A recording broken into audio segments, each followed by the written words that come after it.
नमस्कार, आपके साथ मैं हूं सबीना तामंग देशमुख। नंबर 1 चैनल के नंबर 1 शो कच्चा चिट्ठा में आप सभी का बहुत बहुत स्वागत है।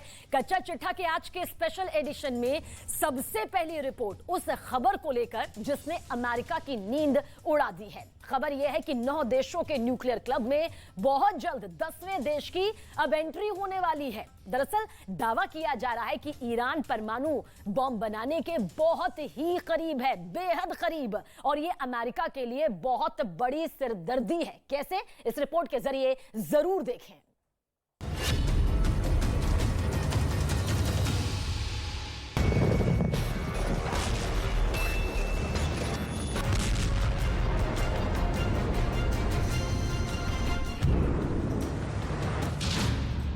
सऊदी अरब में एटम बम का खौफ।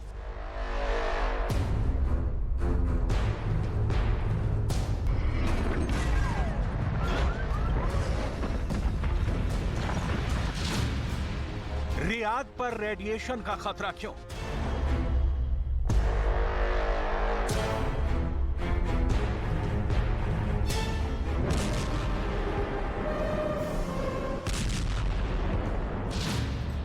परमाणु जंग के साए में जेद्दा।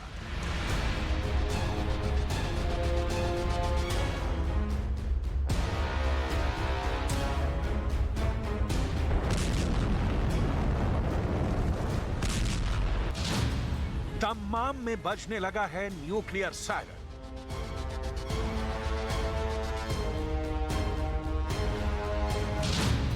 इजरायल पर परमाणु प्रहार की आशंका क्यों बढ़ गई है?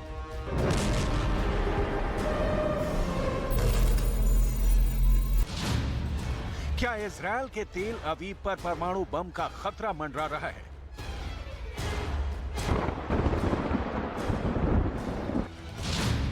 क्या इजरायल के हैफा में न्यूक्लियर ब्लास्ट होने वाला है? दावा किया जा रहा है कि न्यूक 9 क्लब में नई एंट्री होने वाली है। परमाणु बम वाले 9 देशों की जमात में एक और देश शामिल होने वाला है। इस देश का नाम है ईरान। वही ईरान जो इजरायल का दुश्मन नंबर 1 है, वही ईरान जो सऊदी अरब का जानी दुश्मन माना जाता है, वही ईरान जिस पर अमेरिका आए दिन आंख तरेरता रहता है, वही ईरान जिसके ड्रोन से रूस यूक्रेन युद्ध में बारूद का बवंडर ला रहा है। ईरान को लेकर इजरायल ने यह दावा किया है कि वो 4 परमाणु बम बनाने के करीब है। न्यूक्लियर बम का ईरानी मॉडल कैसा है? क्या ईरान में पहाड़ों के नीचे बन रहा है परमाणु बम? ईरान का यूरेनियम एनरिचमेंट प्रोग्राम अभी किस लेवल तक पहुंच गया है? इसे जानने से पहले न्यूक 9 क्लब की एक छोटी सी झलक देख लीजिए।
प्रोग्राम को लेकर पूरी दुनिया में खलबली मची है। रूस के मददगार देश ईरान को लेकर अंतर्राष्ट्रीय परमाणु ऊर्जा एजेंसी के पूर्व director general Rafael Mariano Grossi ने बहुत बड़ी चेतावनी दी है। मारियानो ग्रोसी का कहना है, हमें बेहद सावधान रहने की जरूरत है। एक बात सच है, ईरान ने कई परमाणु हथियारों के लिए पर्याप्त परमाणु सामग्री जमा कर ली है। इसी बीच इजरायल ने यह दावा करके सबको दहशत से भर दिया कि ईरान अब कभी भी परमाणु बम बना सकता है। इजरायल की सेना के चीफ ने कहा कि ईरान ने इतना यूरेनियम जुटा लिया है कि वो आराम से 4 परमाणु बम बना सकता है। ईरान के परमाणु प्रोग्राम से सबसे बड़ा खतरा इजरायल को ही है। ईरान का नंबर 1 दुश्मन इजराइल है। ईरान का नंबर 2 दुश्मन सऊदी अरब है। इजराइल और सऊदी अरब अमेरिका के करीबी हैं। वहीं ईरान ने रूस को ड्रोन देकर मदद की है। यानी इस कहानी के भी 2 सिरे हैं, एक अमेरिका और दूसरा रूस।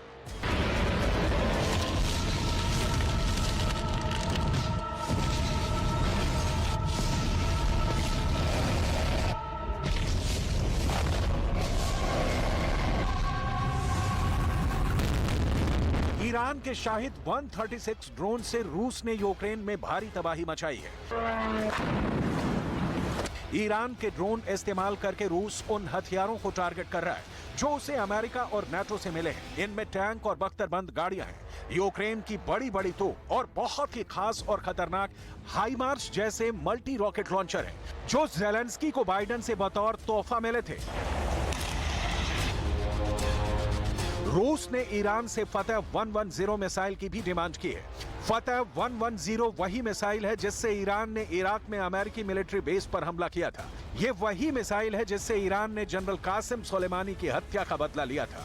ये वही मिसाइल है जिसके धमाकों से 100 से ज्यादा अमेरिकी फौजियों को धमाके से जहनी रूप से बड़ी चोट पहुंचाई। 8 जनवरी 2020 को ईरान ने जब इराक में अमेरिका के 2 मिलिट्री बेस पर हमला किया, ये उसकी सैटेलाइट तस्वीरें हैं। ईरान ने चुन चुन कर अमेरिका के अड्डों को तबाह किया था। कई हैंगर, कई कमांड कंट्रोल सेंटर पूरी तरह तबाह हो गए थे। अमेरिका को हमले की जानकारी तो मिल गई थी, इसीलिए उसके सैनिक आसपास अंडरग्राउंड हो गए थे। लेकिन अमेरिका के एयर डिफेंस सिस्टम ईरान की फतह 110 मिसाइल को रोकने में नाकाम रहे थे। ऐसे में अगर वो ईरान परमाणु बम बना लेता है तो अमेरिका और अमेरिका की सरपरस्ती में आने वाले इजराइल और सऊदी अरब में न्यूक्लियर अलार्म बज जाएगा।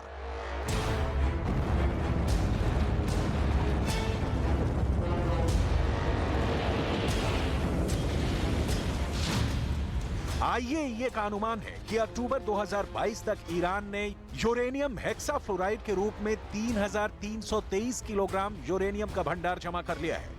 एक परमाणु बम बनाने के लिए 90% शुद्धता वाले 20 किलो या फिर 60% शुद्धता वाले 33 किलो यूरेनियम की जरूरत होती है। इससे ये बात शीशे की तरह साफ हो जाती है कि ईरान चंद दिनों में कम से कम 4 परमाणु बम बना सकता है।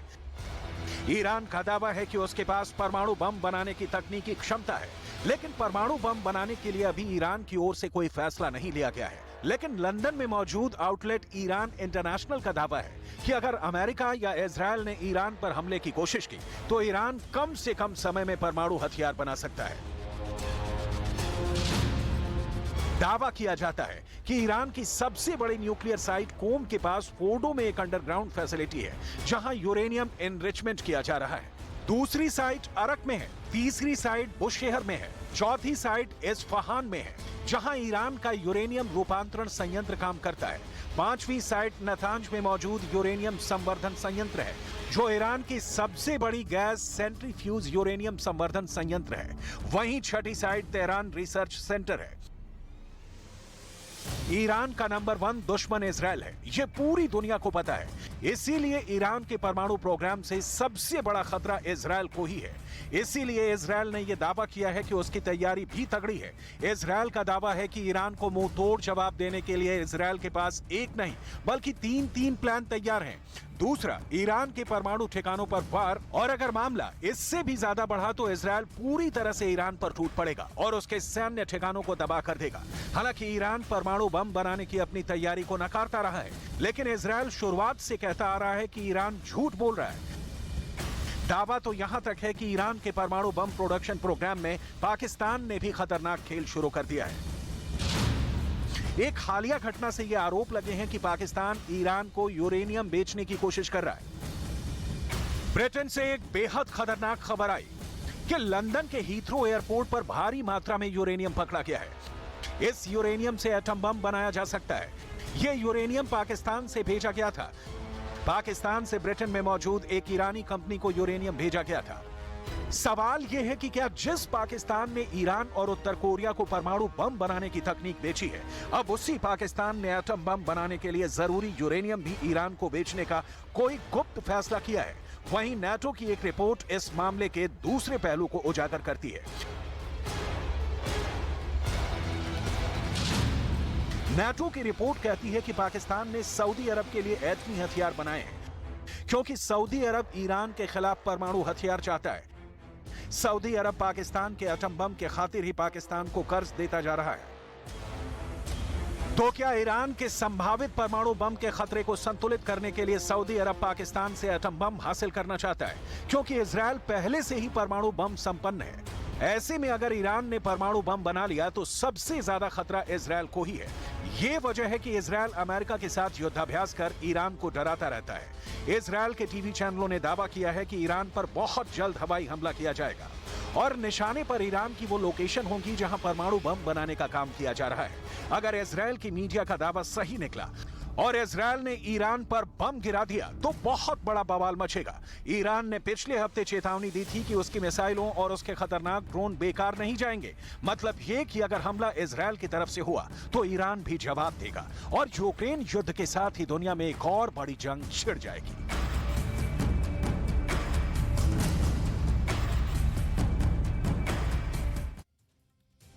तो क्या अब यूक्रेन की जंग, जो महाजंग इस वक्त जारी है, बहुत जल्द यूरोप तक फैल जाएगी? ये सवाल बरकरार है। नेटो अब दावा दरअसल करने लगा है कि व्लादिमीर पुतिन ने अपने टारगेट बदल दिए हैं। कुछ खुफिया रिपोर्ट्स के मुताबिक रूस के खिलाफ अब 50 देश जंग करने जा रहे हैं, जो कि अपने आप में एक बहुत बड़ी मुसीबत है। अब सवाल ये उठता है कि ऐसे हालात में पुतिन का रूस आखिर क्या करेगा?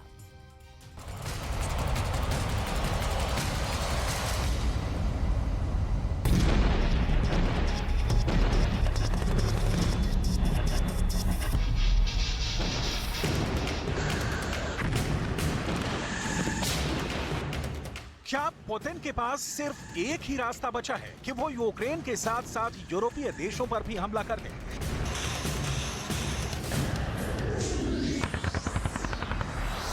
पिछले 24 घंटे में रूस के मिसाइल हमलों से नाटो और अमेरिका क्यों चकरा गए हैं? अब डिफेंस एक्सपर्ट्स ये दावा क्यों करने लगे हैं कि यूक्रेन के बहाने नाटो जंग में कूद चुका है? जंग में भारी नुकसान उठाने के बावजूद पुतिन दावा क्यों कर रहे हैं कि चाहे यूक्रेन हो या फिर नाटो, रूस से कोई नहीं जीत सकता?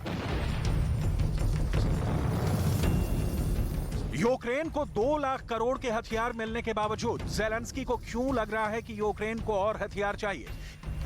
क्या वाकई में अब राष्ट्रपति पुतिन ने यूक्रेन से लेकर यूरोप तक जंग करने की तैयारी पूरी कर ली है?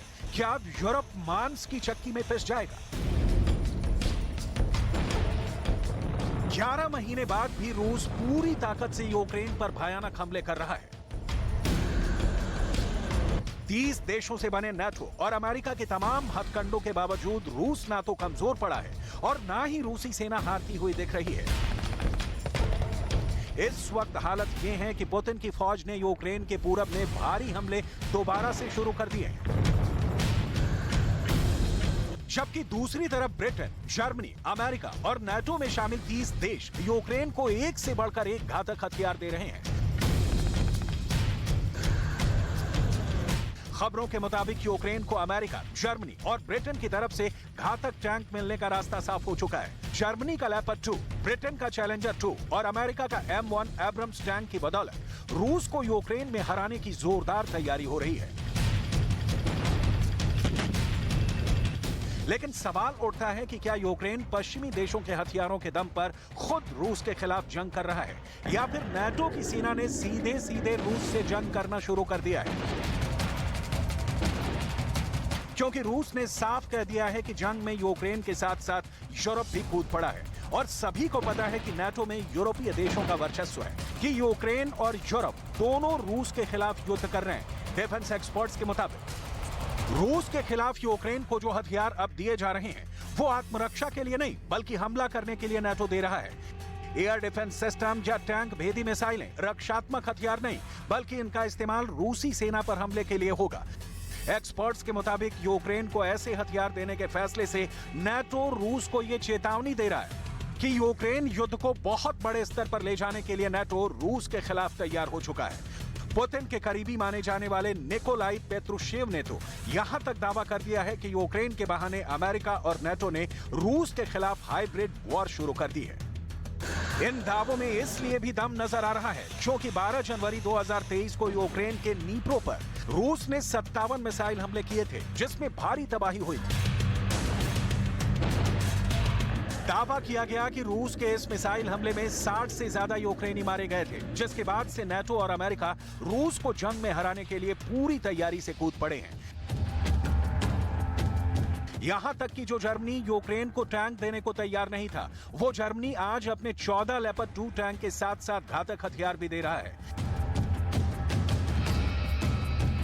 यहां तक कि जर्मनी की विदेश मंत्री अन्नालेना बेयरबॉक का एक बयान जिंदा सबूत बन गया है कि यूक्रेन में रूस के खिलाफ जर्मनी समेत नाटो के सभी देश युद्ध कर रहे हैं। आप खुद सुन लीजिए और देखिए कि कैसे जर्मनी की विदेश मंत्री भरी मीटिंग में कह रही हैं कि जर्मनी यूक्रेन में रूस से जंग कर रहा है।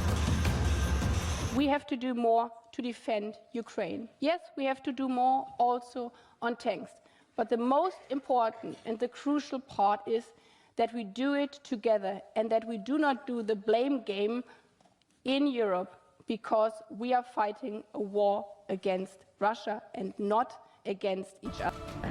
जर्मनी नाटो के सबसे ताकतवर देशों में से एक है, इसलिए बार बार रूस कह रहा है कि पश्चिमी देश और नाटो नहीं चाहते कि ये युद्ध रुके। इसीलिए पुतिन की फौज ने अब यूक्रेन में इतने तीखे और तेजी से हमले शुरू कर दिए हैं कि नाटो घबरा गया है। यही वजह है कि जंग यूक्रेन में बहुत भयानक होती जा रही है। रूस के साथ असल में यूक्रेन नहीं बल्कि नाटो लड़ रहा है। अब तो यहां तक खबर आ रही है कि टैंक, एयर डिफेंस सिस्टम के बाद अब ऐसे हथियार भी यूक्रेन को दिए जा सकते हैं जिनसे रूस में दूर तक भयानक बमबारी की जा सके। हारते यूक्रेन को जिताने की नाटो की चाल को रूस भांप चुका है और इसीलिए रूस ने अपने सख्त तेवरों से अमेरिका और नाटो को समझा दिया है कि या तो रूस मरेगा या फिर मारेगा। США и НАТО намерены и дальше прилагать усилия на затягивание этого военного конфликта и стали его участниками. В то же время необходимо понимать, что даже с окончанием горячей фазы конфликта на Украине англосаксонский мир не прекратит прокси-войну. रूस का टारगेट अब सिर्फ यूक्रेन नहीं रह गया है, बल्कि नाटो में शामिल वो सभी यूरोपीय देश भी रूस के टारगेट पर आ गए हैं जो रूस के खिलाफ यूक्रेन को हथियार दे रहे हैं। इसीलिए अब कहा जा रहा है कि पुतिन की फौज यूक्रेन को मांस की चक्की बना देगी, जहां पर रूसी फौज भयानक मिसाइल हमलों से लेकर टैंक, तोपखाने और रॉकेट ब्रिगेड का खुलकर इस्तेमाल करेगी। पिछले 24 घंटे में पुतिन की फौज यूक्रेन की राजधानी कीव पर कयामत बनकर टूट पड़ी है। रूस ने हवाई हमले में हाइपरसोनिक मिसाइलों का इस्तेमाल किया है। यूक्रेन के सशस्त्र बलों के कमांडर इन चीफ वालेरी ज़ालुझनी ने दावा किया है कि रूस के ताबड़तोड़ 55 मिसाइल हमलों ने कीव को दहला दिया है। 11 यूक्रेनियों की मौत के साथ साथ कीव की 35 इमारतें भस्म हो गई हैं। कीव का ये हाल देखकर अमेरिका तक घबरा गया है। Yet more missiles and Iranian-made Shahed drones across Ukraine last night, followed by another strike of missiles this morning. ऐसे हालात में सवाल उठता है कि अगर नाटो खुलकर रूस के खिलाफ युद्ध करेगा तो फिर रूस क्या करेगा? क्या रूस इतना ताकतवर है कि वो अकेले 20 पश्चिमी देशों, 30 नाटो देशों से एक साथ मुकाबला कर सके? जानकारों के मुताबिक अब यूक्रेन का युद्ध यूरोप के देशों तक फैल सकता है।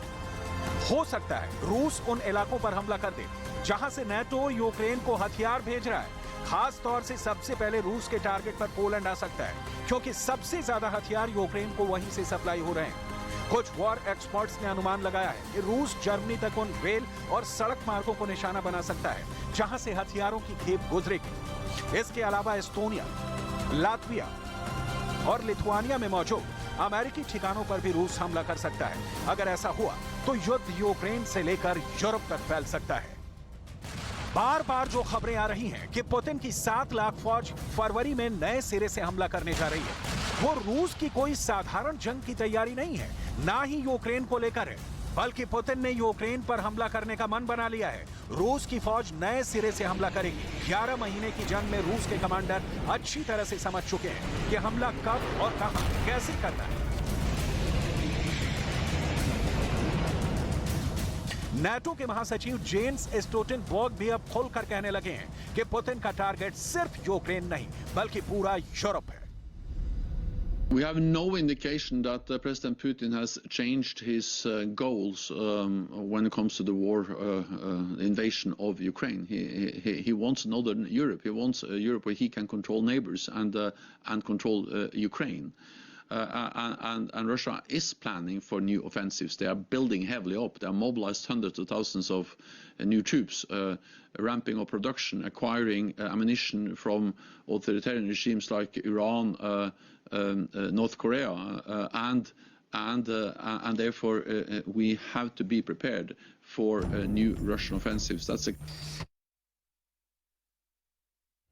देखिए, पड़ोसी पाकिस्तान की राजधानी इस्लामाबाद की तरफ रुख करे तो इस्लामाबाद में इस वक्त मीटिंग पर मीटिंग चल रही है। यह तय किया जा रहा है कि जनता की झुकी कमर पर टैक्स का और कितना बड़ा बोझ डाला जाए। यह सब इसलिए है कि पाकिस्तान ने कर्ज लेने के लिए आईएमएफ की सारी शर्तें कबूल कर ली है, जिसमें जनता पर टैक्स का बोझ 2 गुना शामिल करना भी है। लेकिन इन सब कोशिश से पाकिस्तान को हासिल आखिर क्या होगा? एक रिपोर्ट आई है कि पाकिस्तान 5 महीने में डिफॉल्ट हो जाएगा। यह रिपोर्ट बेहद गौर से देखिए।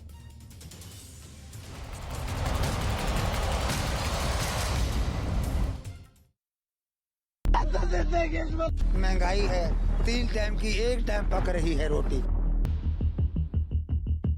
सरो सामान नहीं है, कांप रहे हैं महंगाई से। बोलते हैं बस सब कुछ सस्ता हो जाएगा। किधर से सस्ता हो जाएगा? अमेरिका से सस्ता हो जाएगा।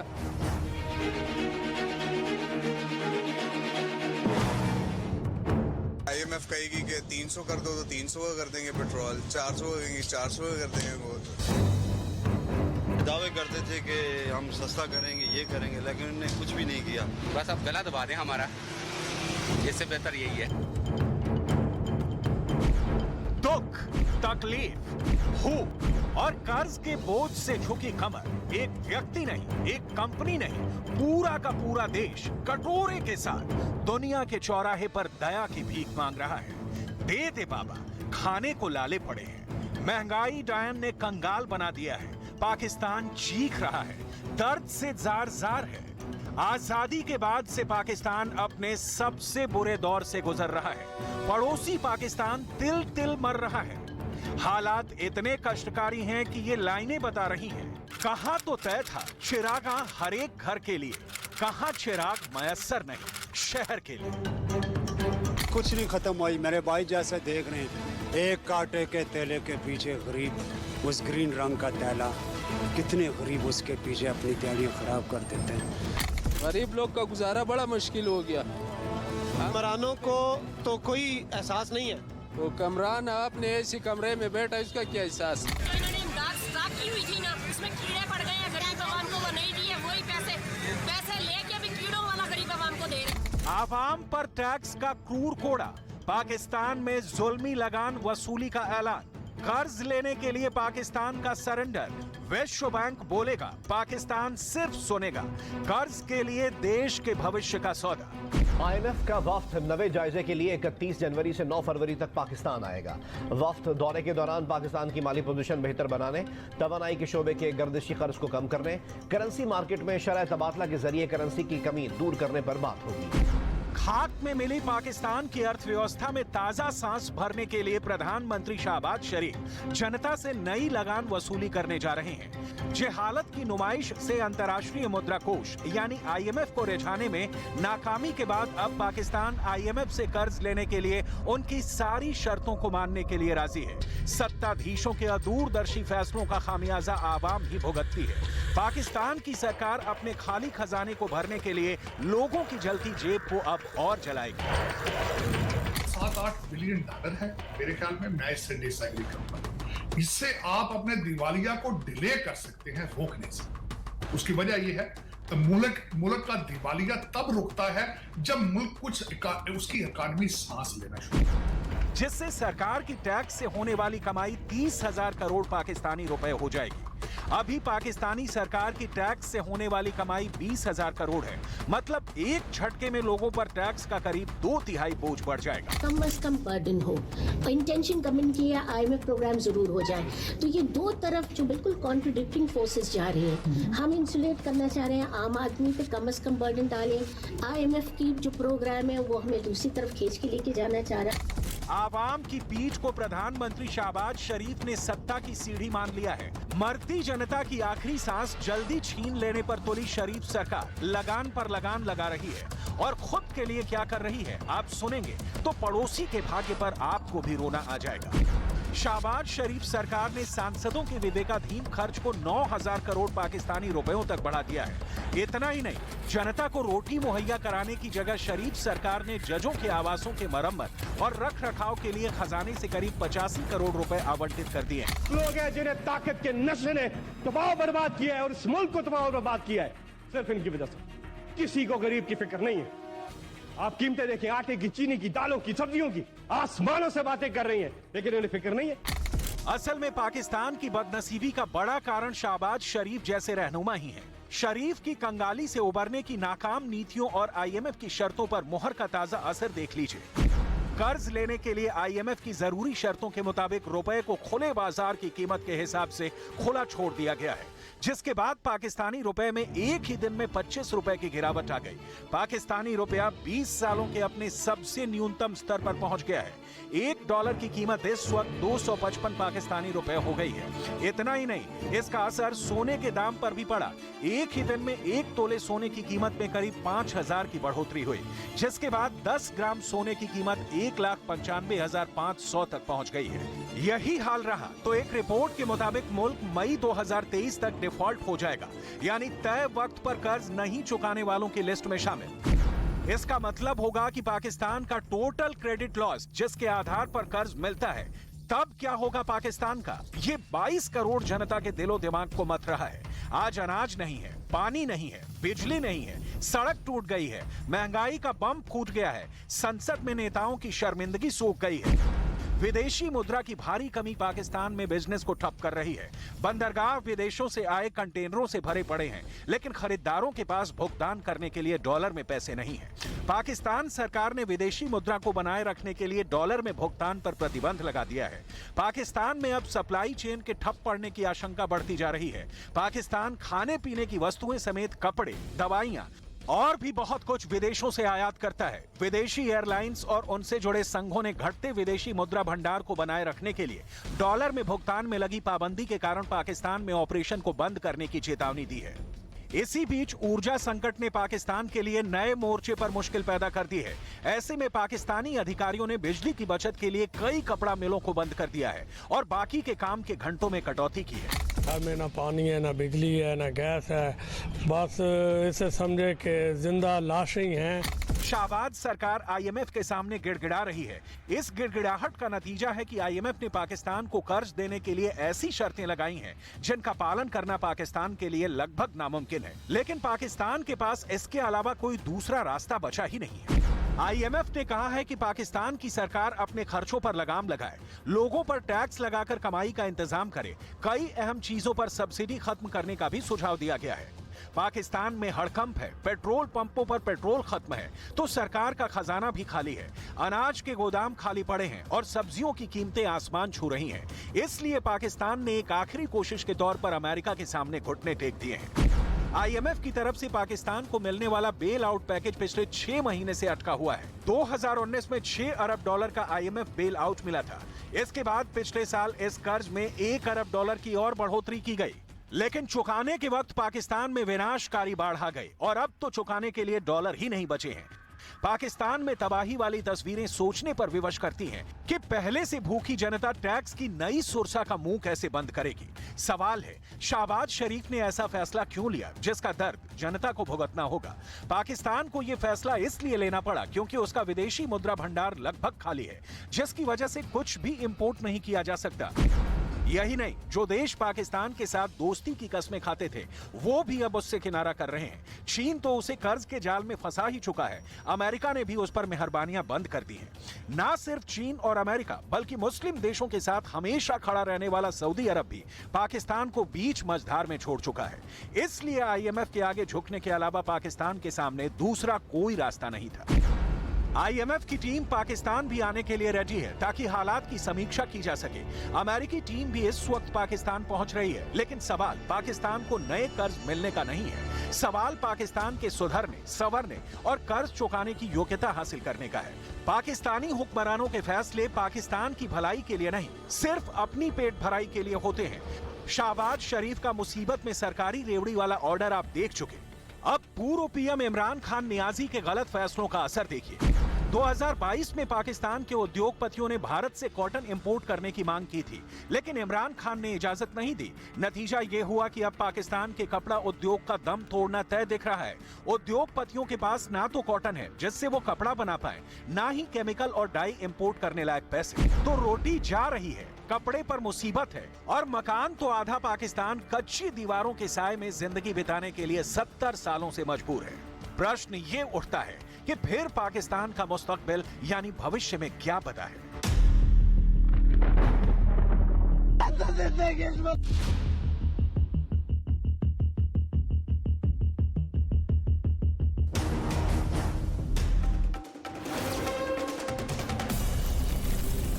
न्यूज़ 18 इंडिया की web series FIR number 208 streaming सून।